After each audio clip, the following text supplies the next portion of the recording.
Chapter 3. Footprints in the Snow. Lucy got back safely to the valley. Sleepwalkers usually seemed to get back to their beds. But the glacier she had walked across had just had a new fall of snow, and right across it, from end to end, she left a row of footprints. Huge, clear, dachshund-sized prints, 8 toes, rounded heels and all. There is nothing like a portly yeti with flat feet for making marks which even a nitwit could identify. If only it had snowed, then things might have gone on as before. But it didn't snow, not the next day or the next, and on the third day a couple of climbers came across the prints. Within a week, photographs of Lucy's footprints were on the front page of newspapers all over the world. All the old stories about abominable snowmen were dragged out again. How fierce they were, how huge, how they could swallow 3 goats at a gulp, how just to see one was to die within the week. The owners of the Hotel Himalaya, who knew all about how to make money, set to work at once. The day after the climbers had burst breathlessly into the hotel dining room with their news, people were sent out to find the footprints and preserve them, by roping them off, putting up signs and covering them with tarpaulins in case it snowed. And a few days later, full-page advertisements appeared in all the travel magazines and brochures, saying, "Enjoy the experience of a lifetime. A week at the luxury Hotel Himalaya with guided Yeti safari to the famous footprints." And underneath a picture of a hairy monster with fangs and blood dripping down its chins were the words, "Who will be the first to meet the abominable snowman face to face? It could be you." But it wasn't a photographer or a journalist or a thrill-seeking tourist who found the secret valley of Namvidar. It was a boy, quite a young one, and his name was Con. Con was a page boy at the Hotel Himalaya in Buchan. He was perhaps the smallest page boy in the world, and in Britain he would not have been allowed to work at all because he was far too young. When Con's father, who ran a restaurant in London, had been offered the job of chef in the new hotel in Buchan, he had tried to leave Con and his sister Ellen behind at nice boarding schools in England. But Con had dug in his heels. He was not, he said, going to spend his time rushing about on cricket pitches in silly white pants, or letting idiot boys hit him on the head with pillows in the dorm, when he could be living in one of the most exciting places in the world. "And anyway," he said to his father, "I might see a yeti." Con's father didn't believe in yetis, but he believed in Con, and when Con and Ellen both promised to work very hard at their lessons, he agreed to take them along. And the children kept their promise and worked very hard indeed. Even so, because they didn't have to stand about in assembly having had masters make speeches to them, or hang around in drafty schoolyards waiting for whistles to blow, or fight for their school dinners, they had lots of spare time. So in the afternoons, Con put on a red uniform with silver buttons and helped to look after the visitors, and Ellen, who was very domesticated and liked to be busy, worked with the maids. The children's mother had been killed in a car crash 2 years earlier, and it helped Ellen to do the things she'd done with her. When Con had told his father that he might see a yeti, he hadn't been joking. Ever since he'd first read about yetis, he'd had a special feeling about them. When people had scoffed and said there weren't any such things, Con had just shrugged. He just knew there were, and that one day he would see one. So when Lucy's footsteps had first been seen on the slopes of Namvidar, Con had been incredibly happy and excited. He longed to join the parties of visitors on the trek up to the glacier, for the Yeti safari was a huge success. People arrived at the Hotel Himalaya from all over the world, but soon Con stopped being happy and began to feel quite sick. The hotel manager did everything he could to cash in on the Yetis, selling Yeti pyjama cases and Yeti headscarves and Yeti postcards, which made them look like dim-witted baboons. And finally, when Con had spent some time helping groups of tourists get ready for their trek, running backwards and forwards with thermos flasks they had left in their rooms, tying their bootlaces, polishing their snow goggles, putting on their padded mittens and smearing sun cream on their noses, he stopped feeling sick and began to be frightened. In one of the parties there was a couple of beetroot-faced army officers drinking rum out of silver hip flasks, who talked about getting a pot shot at the brutes, eh? In another there was a very thin woman wearing boots which Con was absolutely sure were made from the skin of the terribly rare snow leopard. She kept laughing like a hyena and telling her husband that she must have a yeti skin coat, darling. When a third group departed, which included a fat little man who seemed to think a yeti was a kind of elephant because he did nothing except wonder how much one could get for a pair of tusks, Con had had enough. That night he couldn't get to sleep. He was just too horribly angry. He knew what would happen if one of those rich, bored, stupid people really did stumble across a yeti. Nobody who cared deeply about those mysterious creatures could even afford to buy a cup of tea in the Hotel Himalaya, let alone go on the ridiculously expensive yeti safari.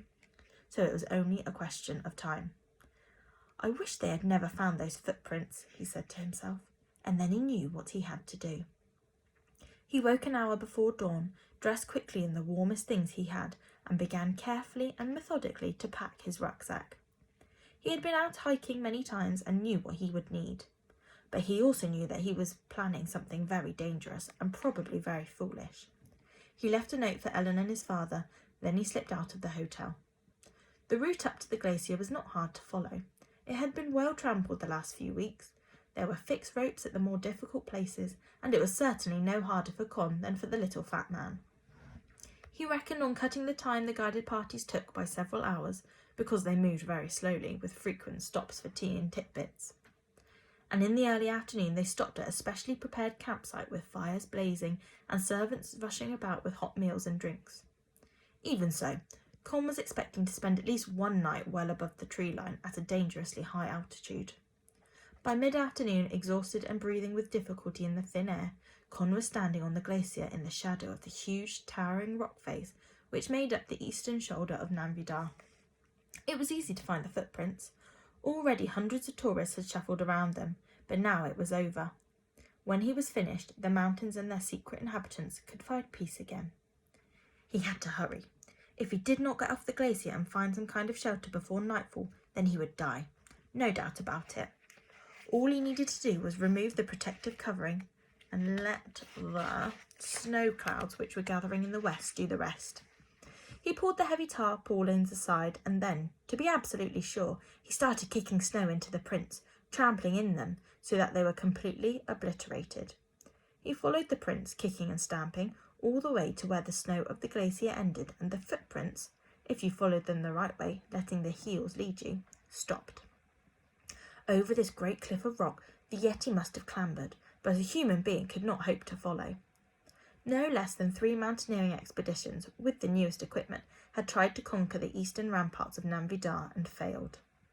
Afterwards, Grandma said it was the will of God. But why should Con have come to the sheer rock face? Because why should Con have come to the sheer rock face just at that moment? The moment when there burst out of the space between 2 boulders at the base of a cliff a most extraordinary thing. A sort of molehill it seemed to be. But were molehills hairy? How and did they bleat? Completely puzzled, Con scrambled up to have a closer look. The thing was a head. The small earth-covered head of a very worried baby yak. Hubert had had a dreadful day. First he'd gone up to someone who he was absolutely certain was his mother, but she hadn't been, and had been rude about it. And then he trotted back to find Ambrose, but Ambrose was helping Lady Agatha to pick bamboo shoots and he wasn't there. By this time Hubert was so muddled that he'd gone and buried his head in a hole, meaning to wait till things got clearer inside his head. But the hole hadn't been like his usual holes. It had gone on and on and on, and now he had come out in this strange place, and his back end was stuck in the mountain, and it was all very difficult and very hopeless and very sad. "Don't worry, little boot-face," said Con, patting the yak on the nose. "I'll soon get you clear." He took hold of Hubert's shoulders and began tugging and pulling, carefully but with all his strength. For a while nothing happened except that Hubert's bleats got more and more frantic. Then suddenly there was a popping noise, and in a shower of small stones Hubert's backside came out of the mountain and fell across Con's feet. "A tunnel!" said Con, peering across Hubert into the deep black hole from which the yak had come. "It can't be." But it was. A narrow channel through the side of the mountain which had once been the bed of an underground river. "You must have come from the other side," said Con wonderingly, "and if I lie down I'm smaller than you are." He dropped onto his hands and knees and began to edge his way into the tunnel. The sunshine turned to grey twilight, then to darkness. Pitch darkness as Hubert, terrified of being left alone, turned back and followed him. It was a fearful journey and agonisingly slow. Water trickled down the side of the rocks. Jagged daggers of ice hung from the roof. Con had never been so cold. Often he wanted to stop and go back, but behind him, blocking off all retreat, puffing, dribbling, butting with his crumpled horn, came Hubert. "I can't do it," gasped Con. The passage was getting narrower now. It was like being in an endless, ice-cold grave. "I can't." And then he saw it, a narrow chink of light, golden light, sunlight. The chink grew bigger. It had grass in it, flowers, the flash of water, and something else. "No," breathed Con. "I don't believe it." But it was true. On a tussock of grass sat a little old lady wearing a long white flannel nightdress. Beside her, his armchair-sized head within reach of her hand, lay an enormous chocolate-covered creature whose left ear she was gently scratching. Another huge beast, with a dreamy look and the largest stomach Con had ever seen, was sitting nearby, peacefully combing out her elbows. 3 more of them were padding in the stream or picking flowers, and one, his bold patch gleaming in the sunlight, was leaning against a tree and reading a book. "Tell it again," came the voice of the chocolate-coloured yeti. "Tell where the ugly stepsisters tried to cut off their toes to get them in the glass slipper." "That's enough for today." The old lady's voice was firm. The creature lifted his head and began reluctantly to get up. Then he let out a great yell. "Look, Lady Agatha! Look, everybody! It's a funny sort of human dwarf thing, and it's come out of Hubert's hole."